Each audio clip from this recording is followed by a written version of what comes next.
Hi, friends. Today we're going to be taking a look at the book of Ecclesiastes, part number 1. The year is 2024. I'm your old pal, Papa Dale, and this is the Jan Hus Institute of Biblical Studies. It's the Bachelor of Arts in Biblical Literature degree program. Because there are always new viewers, I will briefly introduce myself. I'm a retired pastor, teacher, theologian, and professor with over 50 years of service to the Lord Jesus Christ. My name is Dale Warren, and professionally I'm known in my writing, teaching, and lectures as D.A. Warren. But my friends just all call me Papa Dale, so you can call me Papa Dale too. Now you can see the details of my personal testimony, family life, education, and ministry experience on other videos on this playlist. So for now, let's get right into today's topic, which is the book of Ecclesiastes. It's the Ecclesiastes lecture, part number 1, JHI Bachelor of Arts in Biblical Literature degree. Okay, off we go. The book of Ecclesiastes offers a profound exploration of the human condition, grappling with meaning and purpose of life from a distinctively reflective and philosophical perspective. It's often attributed to Solomon, and the text confronts the complexities of existence, questioning the value of wisdom, pleasure, and labor, presenting a candid view of life's inherent uncertainties. That's kind of a mouthful, isn't it? Life's inherent uncertainties. From an evangelical point of view, Ecclesiastes serves as a reminder of the fallen nature of the world and the futility of seeking fulfillment in earthly pursuits. Ecclesiastes challenges readers to consider the transient nature of life and encourages a reliance on God's sovereign plan, highlighting the importance of finding meaning within the divine framework rather than through worldly achievements. In this academic study, we will delve into the theological implications and literary structure of Ecclesiastes, examining how its existential inquiries align with evangelical beliefs. By analyzing key themes such as the quest for knowledge, the pursuit of happiness, and the inevitability of death, we aim to uncover insights that can inform contemporary faith practices and personal spiritual growth. Ultimately, the insights from Ecclesiastes invite a deeper understanding of the relationship between humanity and God, urging believers to seek eternal significance in their lives, while navigating the complexities of a world often characterized by uncertainty and despair. Well, who is the author of this phenomenal book, the book of Ecclesiastes? Tradition holds that it's King Solomon. He's often referred to as the preacher or the Qoheleth in Hebrew. Now, this tradition, this attribution, is based on several pieces of evidence derived from the text itself and the historical context.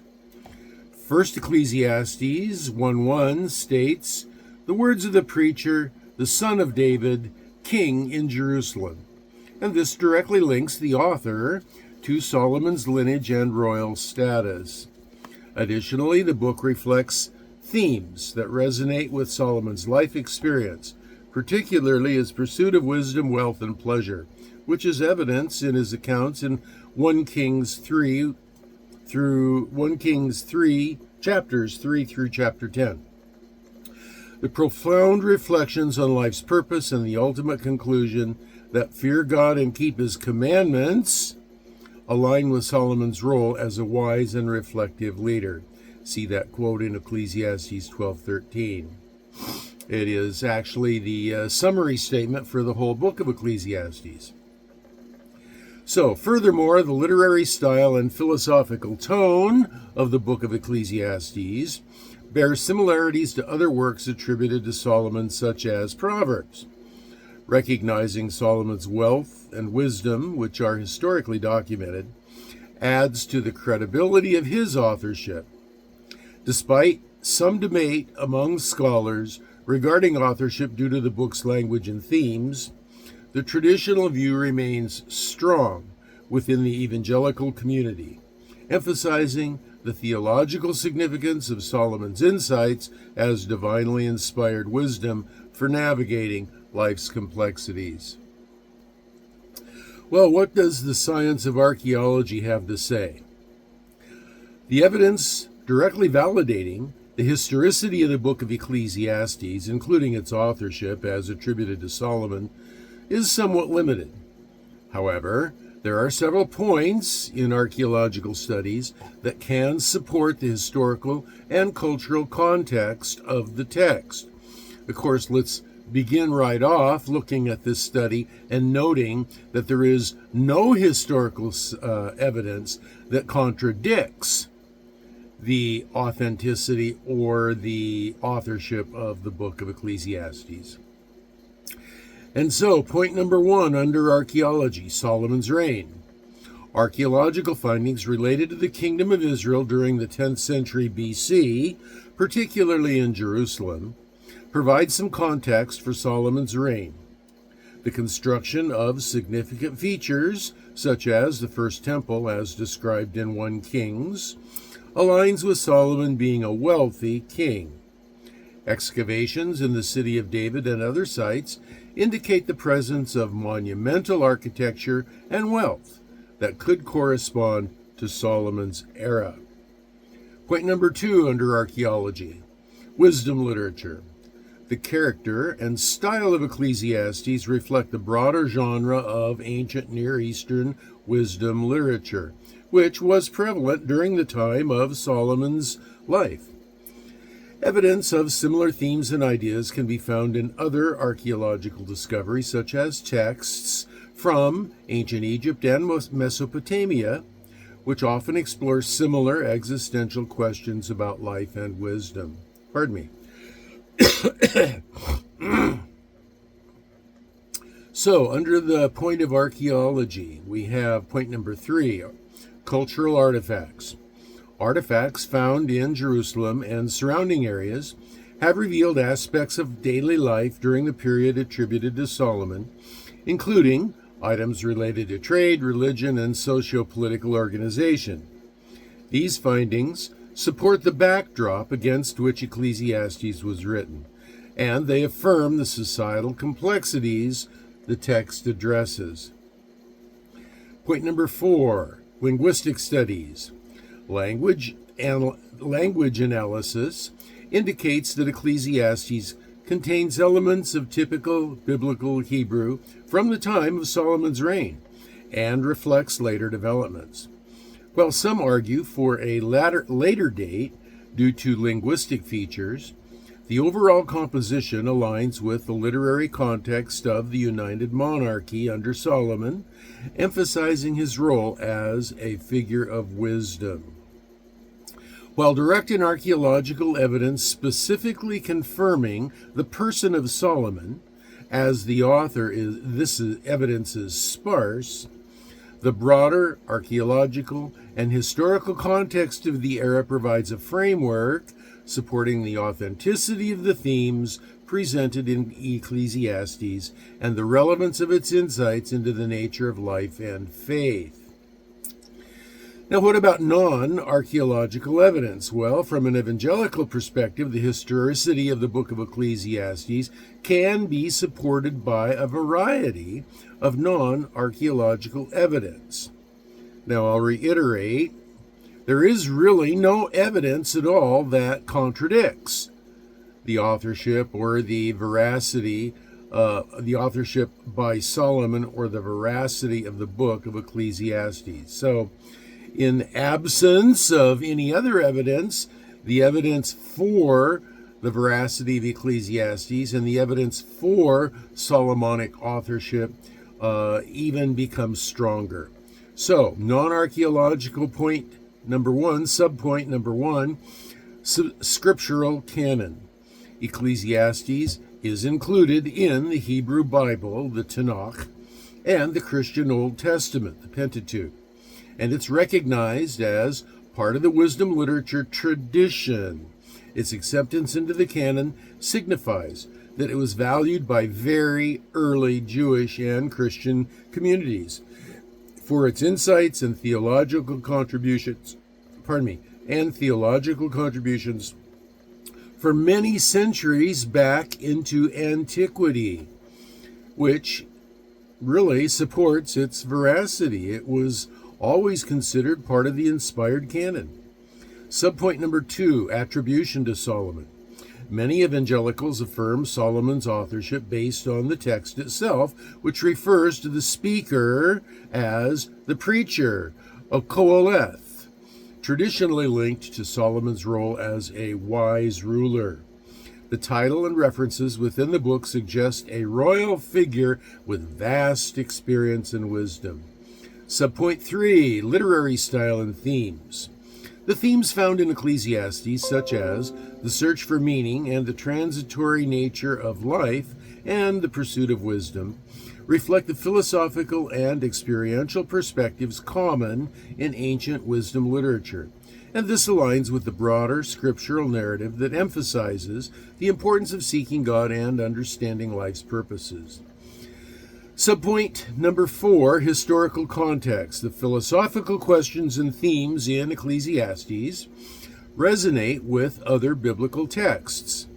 The emphasis on human experiences and the nature of existence can be viewed in light of both the creation accounts and the fall, underscoring the need for divine wisdom in a world filled with uncertainty. Subpoint number 5, theological implications.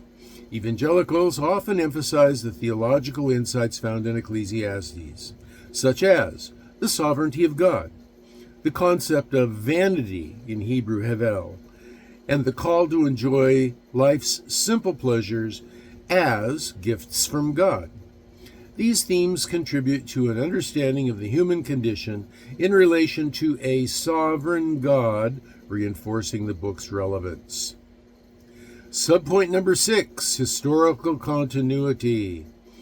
The wisdom literature, including Ecclesiastes, has been influential throughout Jewish history and in Christian thought as well, demonstrating a continuity of theological reflection on the meaning of life and the human experience across the centuries, generation from generation from generation.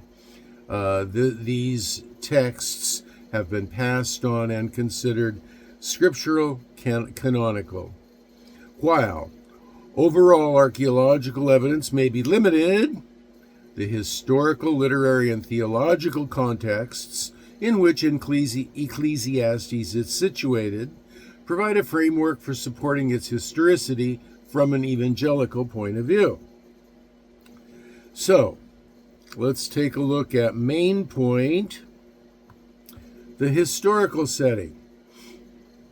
So the setting for the writing of the book of Ecclesiastes is often associated with the period of the late United Monarchy in Israel, particularly during the reign of Solomon or shortly thereafter. You remember, Solomon anointed the first king for Israel. Israel came out of across the Jordan, lived in Canaan for about 400 years, under just individual tribal rule, the 12 tribes. Each of them had a kind of chieftain, and that we will call a judge. And the period of the judges waned out under Samuel, and Samuel anointed a king because the Israelites demanded it, and he anointed Saul because that's who the Israelites wanted. He turned out to be a bad king. Samuel then anointed David, who was God's chosen king, and David's son Solomon is the author that we're talking about here. So, particularly, this book was written during the reign of Solomon or shortly thereafter, and here are some key elements that provide context. That was just a short summary to bring you up to speed to where we are, in case you hadn't been reading any of the other or watching any of the other lectures. So, Subpoint number 1, the author. Traditionally, Ecclesiastes is attributed to Solomon, known for his wisdom and wealth. Now, this is the historical setting. The main point, historical setting, and subpoint, authorship. Solomon ruled during a time of prosperity and peace in Israel, with a strong central government and extensive building projects, including the construction of the temple in Jerusalem.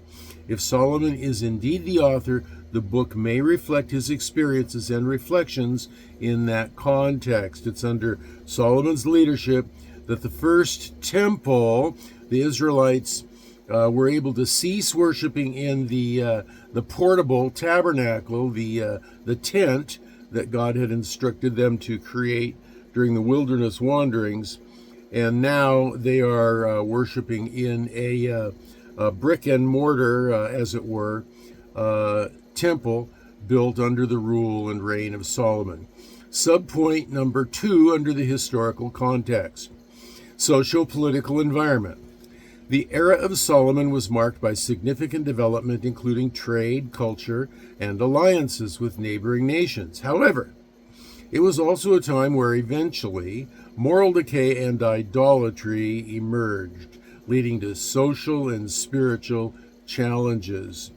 The author of Ecclesiastes appears to grapple with the emptiness of material pursuits in light of these societal trends. Point number 3. Subpoint number 3, philosophical influences. Ecclesiastes exhibits influences from various philosophical traditions, including reflections on existentialism, which were becoming prominent in the ancient Near East. The book's themes of life's fleeting nature and the quest for meaning might resonate with the broader intellectual currents of the time. So, historical context is the main point. Subpoint number 4, the cultural context. The wisdom literature for the ancient Near East, including literature from Mesopotamia and Egypt, can provide insight into the intellectual environment of the time. Many of the ideas in Ecclesiastes, such as the vanity of life and the pursuit of wisdom, parallel contemporary writings from these other cultures. Subpoint number 5, post-Solomonic reflection. Some scholars suggest that the book of Ecclesiastes may have been written during a later period, possibly after the division of the monarchy. Evangelicals typically disagree with that. This would indicate a time of disillusionment and a search for meaning amid societal challenges in Israel and Judah, contributing to the overall contemplative tone of the text. And I've written evangelicals disagree.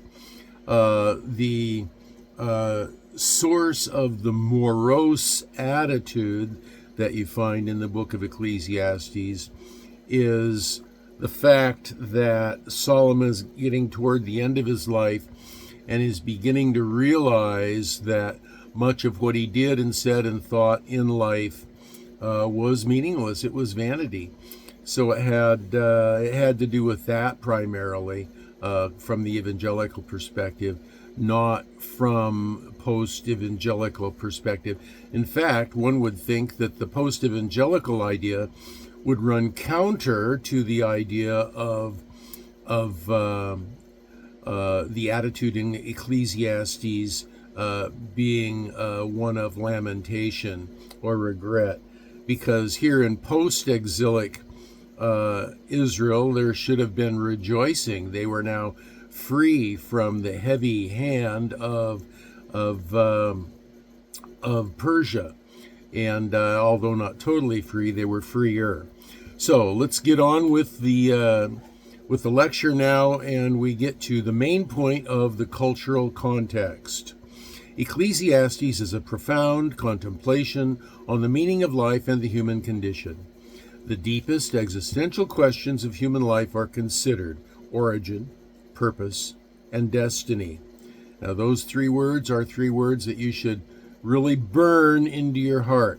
They are the three words that every people in every generation, in every culture, the thinkers of that time have contemplated those three words: origin, purpose, and destiny. Where'd we come from? Why are we here? And where are we going? Now, the writing of the book of Ecclesiastes is influenced by several historical and cultural contexts. And now we can look at the cultural context. This is main point, cultural context. Subpoint number 1, Solomon's reign, which was about 970 to 931 BC. The book is often associated with the prosperous and stable period of Solomon's rule over Israel. This era experienced wealth, political stability, and the construction of the temple in Jerusalem, which contributed to a climate of philosophical inquiry and reflection. Many wonderful things happened during the rule of Solomon. The most important was probably the construction of the temple. Subpoint number 2, philosophical influences. The text reflects wisdom, literature, traditions that were common in the ancient Near East, drawing on earlier Babylonian and Egyptian philosophies. The existential questions posed in Ecclesiastes resonate with themes found in other ancient wisdom texts. As I said, origin, purpose, destiny. And subpoint number 3, the search for meaning. A backdrop of existentialism is evident as the author grapples with the apparent futility of human endeavors, vanity of vanities, against the inevitability of death and the limitations of human wisdom. This reflects a cultural questioning prevalent in periods of material prosperity, where individuals pondered deep existential truths. The search for meaning. In this subpoint, I will note one of my favorite books that I read as an undergraduate was by a man named Viktor Frankl. Highly recommend it. The title is A Man's Search for Meaning, and it kind of blends into this subpoint. Subpoint number 4, cultural and religious context. The tension between Israelite religious traditions and the surrounding pagan cultures influenced its themes. The search for meaning amid life's uncertainties also reflects a desire to reconcile faith with real-world experiences, especially in light of Israel's moral challenges and the eventual decline of the kingdom. Subpoint 5, post-exilic thought, if considering later authorship, which evangelicals don't, but we include it here just so that you'll be aware of the conversations that are out there in the broader so-called Christian community. Now, some scholars suggest that Ecclesiastes was written after the Babylonian exile, 6th century BC, reflecting a community grappling with loss, disillusionment, and the quest for hope after returning to a changed Jerusalem, which adds layers to its themes of life's meaning and divine justice. And as I noted before, I think that they would be in a more celebratory mood rather than morose mood, having just been released from captivity, but that's just me. Subpoint number 6, socioeconomic questions. The social structure and dynamics of the time, including issues of wealth, disparity, labor, and societal roles, influence the book's reflections on toil, prosperity, and the transitory nature of life. In summary, for the cultural context. In summary, the cultural context of Ecclesiastes encompasses an interplay of the socio-political realities of King Solomon's reign, philosophical currents at the time, cultural exchanges, and the existential quest for meaning in a complex world. The text that I wrote says the historical context, but that is a typo. That subsection was about the cultural context. So now we have point number. I don't have those numbered. The point. The main point of Ecclesiastes' purpose. And so Ecclesiastes was written with several key points in mind. And subpoint number 1 is the exploration for the meaning of life. So, subpoint number 1, exploration of life's meaning. The central aim is to ponder the meaning and purpose of life. The author reflects on the fleeting nature of human endeavors and material pursuits, seeking to understand what is truly valuable amidst the transitory nature of existence. Subpoint number 2 under main point purpose, the critique of materialism. By asserting that vanity of vanities characterizes many human activities, the author critiques a life focused solely on wealth, pleasure, and achievement. This serves as a caution against placing ultimate value on temporary material gains. Subpoint number 3, existential reflection.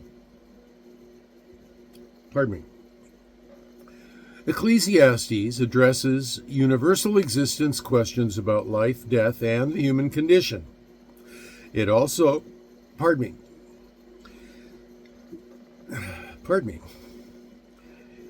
recognizes life's frustrations, uncertainties, and the inevitability of death, prompting readers to confront these realities. Subpoint 4, encouragement of enjoyment. Despite its somber reflections, Ecclesiastes advocates for the enjoyment of life's simple pleasures, such as food, drink, relationships, as gifts from God. The author emphasizes the importance of finding joy in everyday experiences, even in a seemingly indifferent world. Subpoint 5, acceptance of divine sovereignty. The author underscores the limitations of human understanding and the sovereignty of God. While humans may toil and strive, the ultimate control rests with Yahweh, who offers a perspective on trust and reliance. Subpoint number 6, wisdom and knowledge. Ecclesiastes reflects on the pursuit of wisdom and knowledge, acknowledging their value while also highlighting their limitations. This serves to encourage readers to seek wisdom while remaining aware of life's inherent unpredictability. Overall, the book serves as a philosophical treatise that encourages a reflective approach to life, urging readers to seek balance, appreciate the present, and maintain perspective in the face of life's complexities and uncertainties. Well, there are also themes that we can find in the book of Ecclesiastes. Ecclesiastes actually explores several very significant themes throughout its chapters. Here are some of the primary ones. Main point theme, subpoint 1, the vanity of life. Ecclesiastes 1:2, 2:17 through 19. Now, this theme asserts that many human endeavors are ultimately futile and meaningless, encapsulated in the famous refrain and repeated often, vanity of vanities. Now remember, when you see things that are repeated in the Bible, they are extremely important to take note of. And so under themes, main point themes, subpoint 2, the cycles of nature. Ecclesiastes 1:4 through 11, and chapter 3, 1 through 8. The natural cycles of life, birth, death, seasons, emphasize the repetitive and unchanging nature of the world, underscoring humanity's small place within it. Subpoint 3, the limits of wisdom and knowledge. Yeah, we do have limits because we are flawed people. We have chinks in our armor. And so we not only don't understand everything, but things that we think we know, sometimes we don't. And so the limits of wisdom and knowledge, Ecclesiastes 1, chapter 1, verses 12 through 18, and 2, 15 through 16. While wisdom is available, the author also reflects on its limitations, illustrating that increased knowledge often leads to more sorrow. And so under themes, we have subpoint 4, enjoyment of life's simple pleasures, Ecclesiastes 2, 24 through 26, and 3, 12 through 13, and 8, verse 15. In these, the author encourages finding joy in simple everyday experiences and gifts as a counterbalance to the futility mentioned elsewhere. Subpoint number 5, the inevitability of death. Ecclesiastes 3, verses 19 through 20, and 7, verse 2, explores this idea. This theme explores the certainty of death for all human beings, prompting reflections on the equalizing nature of mortality and the futility of earthly pursuits.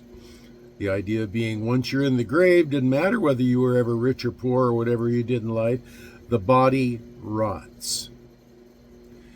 And so on that happy thought, we go to subpoint number 6, the sovereignty of God, Ecclesiastes 3, verse 11, and chapter 7, verse 14. Here the author reflects on God's control over the timing of events in life, recognizing that human beings cannot fully understand divine plans. Subpoint 7, the search for meaning, Ecclesiastes 1, verse 13, and 12, 13 through 14. The quest for meaning is a central focus, with the conclusion that true fulfillment stems from fearing God and keeping His commandments. Subpoint 8, the unpredictability of life, Ecclesiastes 7, verse 14, and 9, verse 11. This theme emphasizes that a person's fortunes can change unpredictably, and life's outcomes are often beyond human control. Subpoint number 9, the last one that we'll look at under themes, is the value of companionship, Ecclesiastes 4, 9 through 12. That's one of the most important and precious things in life, relationship, companionship. And that's just a highlight, a glimpse of what it's going to be like in eternity, in a permanent and eternal relationship with God, with Yahweh. This section highlights the benefits of companionship and support, illustrating that relationships enhance life. And boy, that's going to be the most important part of eternity as well, our relationship with Yahweh. Now, each of these themes contributes to the book's overall message and invites readers to reflect on their own lives in light of these enduring truths. Well, who are the main characters in the book of Ecclesiastes? Well, the book primarily features a few key characters, though it is largely philosophical and not really a narrative-driven book like other biblical texts are. Here are the main figures associated with the text. And subpoint number 1 is the teacher, or Qoheleth, often identified as the voice of the book. Qoheleth is traditionally attributed to Solomon. He reflects on the meaning of life and the human experience, exploring various pursuits and questioning their value. The voice of the book, or he is considered the narrator. Subpoint number 2, Yahweh. Although not personified as a character in the narrative sense, God plays a crucial role in Ecclesiastes. The teacher frequently acknowledges Yahweh's sovereignty, His divine plan, and His ultimate purpose of human life, as it relates to His will. Subpoint number 3, the audience or the readers. While not characters in the conventional sense, the implied audience of the teacher's reflections serve as an important element. Qoheleth addresses those who seek wisdom and understanding, aiming to guide them through life's complexities. And so, under the category of main characters, these figures highlight existential and philosophical themes, focusing on the search for meaning, the nature of life, and humanity's relationship with the divine. These reflections, provided by the teacher, are meant to provoke thought and introspection rather than tell a conventional story with distinct characters. And so we get to the main point that we usually look at in our study of Bible books, the storyline. And yet, Ecclesiastes is, as I've already mentioned, a philosophical text that explores the nature of life, purpose, and the human condition. It is attributed to the teacher, the Qoheleth, and reflects a contemplative tone throughout. There is no real narrative storyline per se. The formerly discussed topics of purpose and theme are more apropos. Overall, Ecclesiastes offers a reflective exploration of life's complexities, urging readers to find joy in the present while acknowledging life's ephemeral nature and spiritual dimensions of existence. Well, our next main point that we usually look at is dramatic events associated with a storyline. Well, there are a few places of drama, but it's of more of philosophical nature. So let's just read the lecture, what I've written here. Ecclesiastes is more reflective than narrative and contains no real drama, as it were. It does, however, contain highly emphatic themes and poignant moments within its philosophical discourse. Here are the most impactful points that might be considered dramatic within the text. The first subpoint, vanity of vanities. Have you heard that before in this lecture? That's important. That's one of the main ideas, really super main idea. Subpoint 1, vanity of vanities. The repeated proclamation that all is vanity, Ecclesiastes 1:2, serves as a dramatic opening, setting the tone for a deep existential exploration of life's meaninglessness and the fleeting nature of human pursuits. From the perspective of life without God, that's true. Subpoint number 2, the cycles of life. The passage that describes a time for everything, you've probably heard that, it's very famous. Ecclesiastes chapter 3, 1 through 8 is significant and powerful. Its poetic structure reflects the inevitability of life's cycles, including birth, death, joy, mourning, capturing the drama of human experience.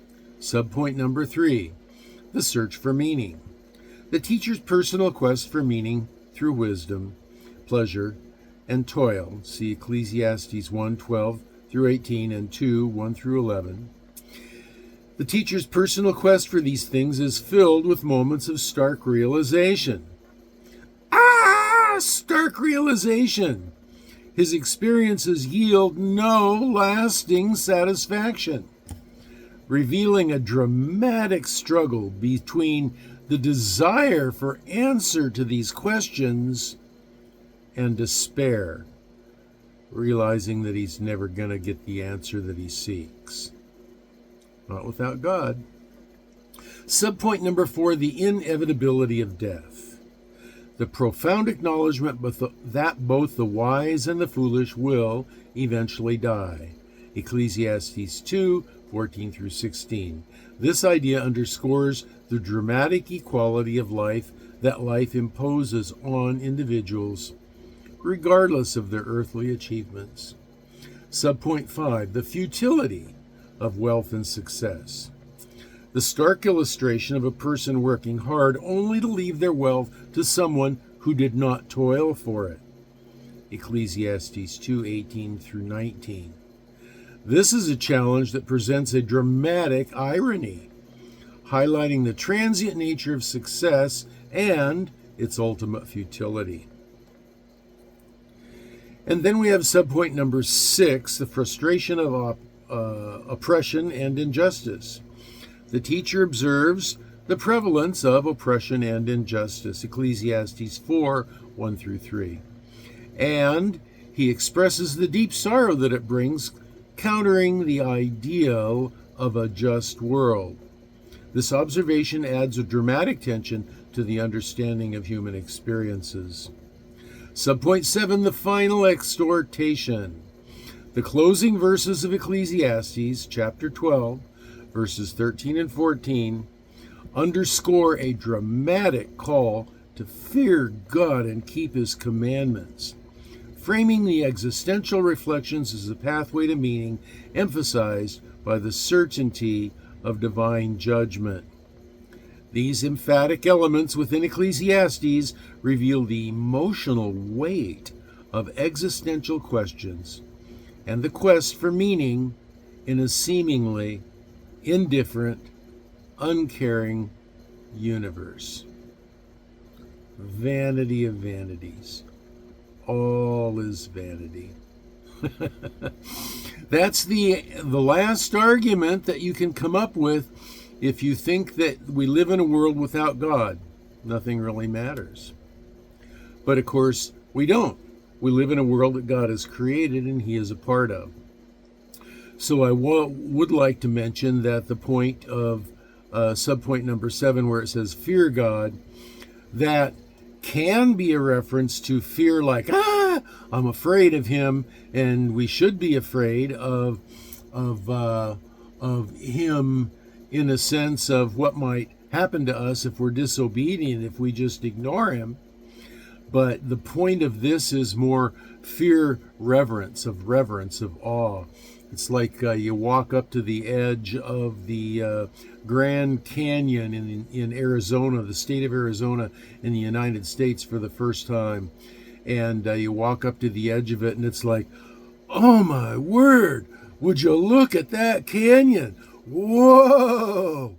That's the kind of reverence, that's the kind of fear, that's the kind of awe that we should always have for Yahweh. So, that's it for the part 1 lecture of Ecclesiastes. Part 2 is coming up. I'm your old pal, Papa Dale. This is the year 2024. The lecture you just watched is the Ecclesiastes lecture, part 1 of 3 for the Jan Hus Institute of Biblical Literature Studies. And so great insights leading to deeper relationship with Jesus await you if you just keep going, keep watching the lectures, keep reading the lecture notes. And also, please remember to read the printed lecture notes and look up the scripture citations if you're studying for the degree. Because if you're studying for the degree, it's a requirement. So do it. Now, you can find those lecture notes in the video transcript or at the link below, which is in the JHI blog. So, until the next video, if the Lord allows me to upload one, I think He will, I hope He will. If the Lord allows me to upload another video, I'll see you then. And until then, this is your old pal, Papa Dale, signing off and saying, I'm going to be praying for you that you will be well and that you will be blessed.